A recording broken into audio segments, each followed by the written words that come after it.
Importante es, también acá hay algunas dudas, tener en cuenta cuál es la definición y en esto también me pareció bien que se remarcara, y la doctora Boto remarcara, el tema del percentilo 10 versus por ahí los dos desvíos estándar o debajo del percentilo 3, porque las curvas con las que nos hemos manejado los neonatólogos en el último tiempo no contaban con el percentilo 10, teníamos que apelar a las curvas del CLAP o a alguna otra que no fuera de nuestro país para tener realmente el percentilo 10. Yo creo que es importante para por lo menos nuestra visión neonatal considerar el percentilo 10, o sea, tener una mayor sensibilidad respecto a qué pacientes vamos a considerar pequeños para la edad gestacional y una especificidad tal vez menor.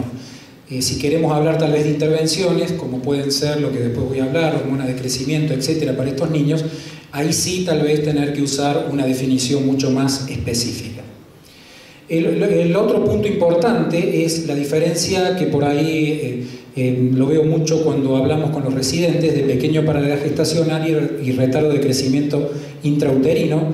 Tener en cuenta que el pequeño para la edad gestacional es un concepto estadístico y estático. Es ver si un paciente está por debajo de un determinado umbral que consideramos normal o que divide lo normal de lo normal, pero que no habla de que realmente ese niño tenía el potencial de crecimiento para crecer por debajo, por encima de ese límite fijado en el percentilo 10.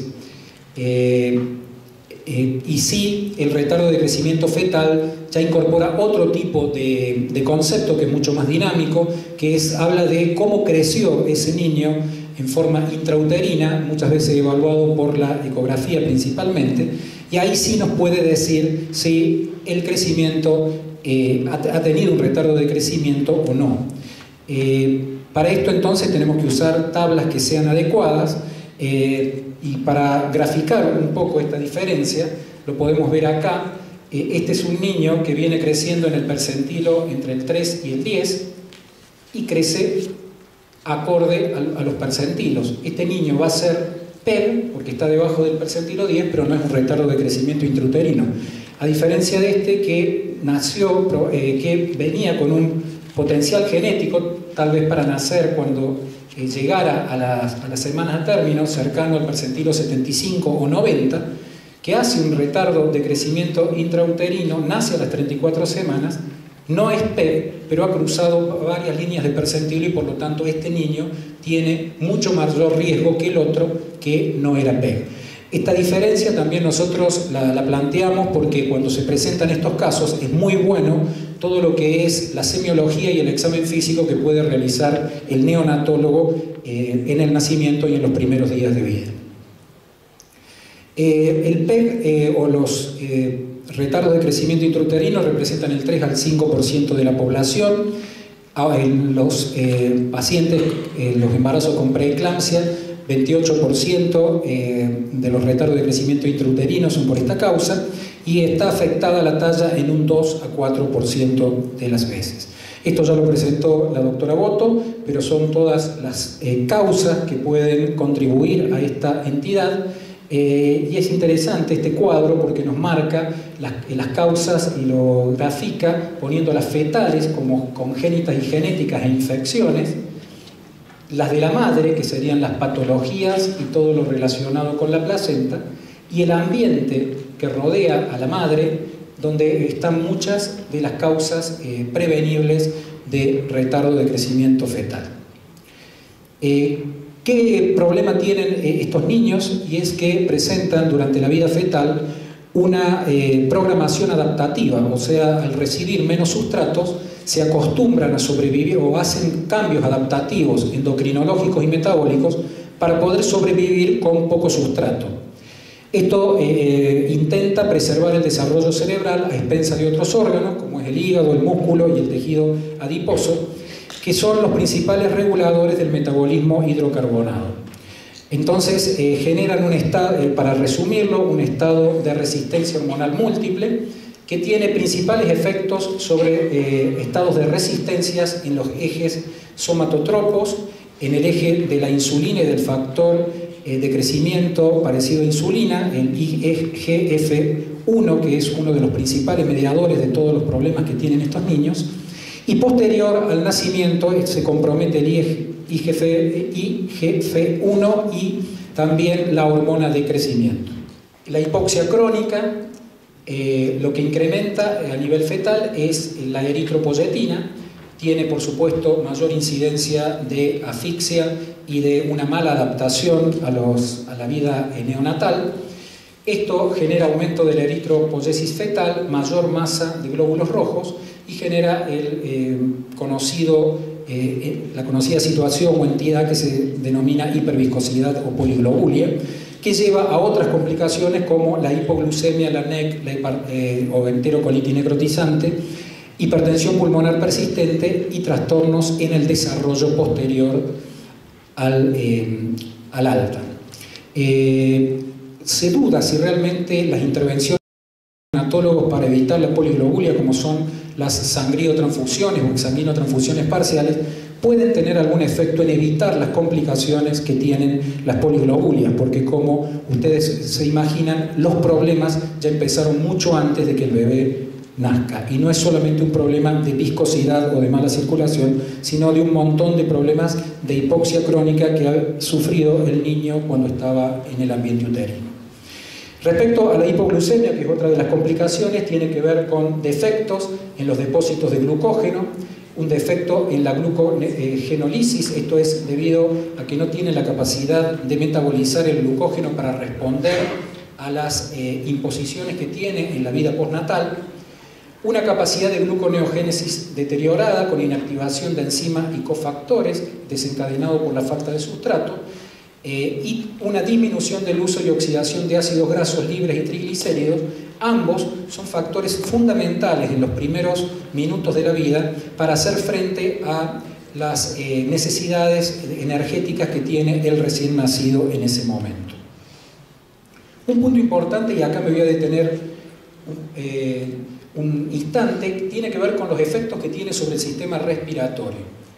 En general, sobre el pulmón, la restricción del crecimiento, o sea, no recibir una buena cantidad de oxígeno y de sustratos o nutrientes, va a producir una detención en el crecimiento o en el desarrollo normal pulmonar, con alteraciones en la síntesis del ADN del pulmón fetal, reducción del crecimiento pulmonar con menor número de alvéolos, va a disminuir la actividad metabólica del pulmón, va a producir un aumento en el grosor de la membrana alveolo-capilar, secuelas. Esto va a implicar que no solamente va a tener una mala adaptación en la vida postnatal inmediata, sino que además esto se va a expresar posteriormente en trastornos respiratorios, como ya vamos a ver.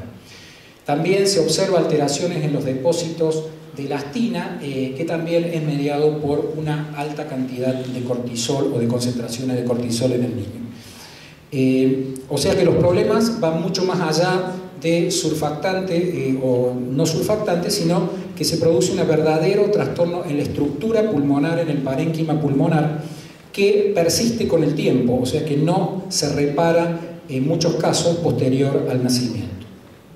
Entonces la pregunta que siempre nos hacemos es si el retardo de crecimiento fetal mejora o empeora el síndrome, o sea, favorece el desarrollo de síndrome de dificultad respiratoria neonatal o no.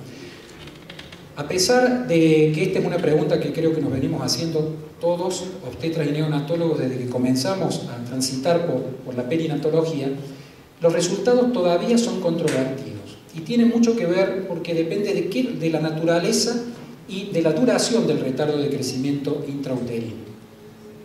Lo que sabemos sí es que se afecta estructuralmente el pulmón, que se altera también la vasculatura pulmonar y que respecto a la síntesis de surfactante tiene resultados que son complejos, o sea, tiene efectos complejos. Por un lado, puede generar algún grado de maduración expresado en los índices de lecitina y fingomielina, pero puede producir alteraciones en otros fosfolípidos y proteínas relacionadas con el surfactante. Hay algunos trabajos que les voy a citar, que se hace esa pregunta: ¿acelera o retrasa la maduración pulmonar? ¿Aumenta o disminuye la sobrevida? De Tyson, publicado en el año 95, y en donde trata de analizar la relación o comparar pequeños para edad gestacional con adecuados respecto a síndrome de dificultad respiratoria, insuficiencia respiratoria y muerte. Los PEG, a pesar de lo que normalmente y en esa época se creía, no resultaron tener mejor evolución que los adecuados para edad gestacional cuando se los comparaba con recién nacidos de la misma edad gestacional. Distinto era si lo comparábamos con peso. Es más, en este grupo, en esta serie que presenta Tyson, tuvieron más síndrome de dificultad respiratoria del adulto, y el riesgo de ser PEG se equiparó a sexo o raza blanca en un grupo de la población estadounidense. La conclusión es que el concepto que el PEG acelera la maduración no es sustentada por la comparación de poblaciones con igual edad gestacional, sexo o raza, y este concepto aceptado merece una reevaluación crítica. Otro trabajo posterior también hace el mismo comparativo. Los pequeños para edad gestacional los clasifica como menores del percentilo 10, y lo que observa es que tienen igual severidad en cuanto a síndrome de dificultad respiratoria, uso de surfactante, neumotórax y requerimiento de ARM, pero tienen mayor tiempo de requerimiento de oxígeno, mayor displasia broncopulmonar y mayor mortalidad. O sea que este trastorno que veíamos de la estructura pulmonar va a tener efectos posteriores. La conclusión es que los PEG, falta la G, tienen aumentos de displasia broncopulmonar y de la mortalidad, y se enfatiza la prevención del retardo de crecimiento intrauterino y sus complicaciones. Acá también una serie más reciente se observa que hay un aumento en la mortalidad respecto de los adecuados versus los PEG. Esto está hecho en tiempo, luego de un periodo de observación, y acá abajo lo que tenemos es el riesgo relativo, que es 2.54, con un índice de confianza entre 1.7 y 3.79, o sea que es significativo la diferencia en cuanto a la mortalidad. Otras no fueron significativas: la incidencia de hemorragia intraventricular, leucomalacia periventricular, que son realmente los verdaderos, amenazas que tenemos siempre los neonatólogos cuando atendemos a estos recién nacidos. Y en este caso, fíjense que el síndrome de dificultad respiratoria 0,57 entre 0,35 y 0,93 le dio resultado que reducía el síndrome de dificultad respiratoria. Con lo cual, esto es para enfatizarle que todavía está controvertido este aspecto. Otro trabajo también de casi la misma época, se observa esta diferencia importante en la mortalidad, o sea que el que dice yo prefiero que el prematuro sea PEG para que me vaya mejor, no es así. Los niños se mueren mucho más, y sobre todo en las edades donde más problemas tenemos, que son menores de 29 semanas. En este caso el Ox Radio dio 3.1 con una P muy significativa. Esto es interesante porque muestra también que el síndrome de dificultad respiratoria del recién nacido no es solamente déficit de surfactante, cada vez hay asociación con otros problemas y que tienen que ver más ya con la estructura del parénquima pulmonar. Acá observaron que este trabajo, que la incidencia del síndrome de dificultad respiratoria parecía disminuir cuando se los compara globalmente a todos los niños menores de entre 24 y 36 semanas en los PEG, en los pequeños para edad gestacional. Pero esto en forma general o global dio unos radios de 0,71 y una P significativa. Sin embargo, este efecto se vio principalmente en los mayores de 32 semanas, con un odds ratio de 0,41 y también con una P significativa. Quiere decir que tal vez para los niños menores de 32 semanas, el hecho de, comparados en la misma edad gestacional, el hecho de ser un retardo de crecimiento intrauterino no madura más o tiene por lo menos menor incidencia de síndrome de dificultad respiratoria, y sí ese efecto podría verse en niños con mayor edad gestacional o más maduros. Y se vuelve a ver esto, que sí, esto creo que ya está remarcado, que la displasia broncopulmonar aumenta en estos niños y la estadía en el hospital también. Respecto a largo plazo, esto continúa, estos problemas estructurales, y estos niños tienen mayor hiperreactividad bronquial, mayor asma bronquial, mayor incidencia de enfisema pulmonar porque está alterada los cartílagos en la vía aérea, y también alteraciones en la vasculatura pulmonar. El crecimiento recuperador en general se da antes de los 2 años de vida en más de un 85%. Sin embargo, muchos de estos niños no recuperan la talla nunca y tienen secuelas neurológicas posteriormente. La talla baja adulta, de todos los adultos que tienen talla baja, 20% fueron PEG, y no todos son Messi, lamentablemente. Lo cual representa un 8 a 10% de todos los niños PEG. O sea que a las edades adultas, 8 a 10% de todos los PEG van a tener talla baja. Y esto es mucho mayor, la falta de recuperación de la talla, en los simétricos versus los asimétricos. Y habla de un trastorno en todo lo que es el eje del crecimiento relacionado con hormona de crecimiento y el IGF-1. Bueno, respecto al desarrollo psicomotor también hay un retraso en el desarrollo neurocognitivo, en las funciones motrices gruesa y fina. También tienen mayor trastorno de atención e hiperactividad. Esto lo vemos en la consulta, son los niños con retardo de crecimiento, son niños que corren en el consultorio, no hay forma de mantenerlos quietos.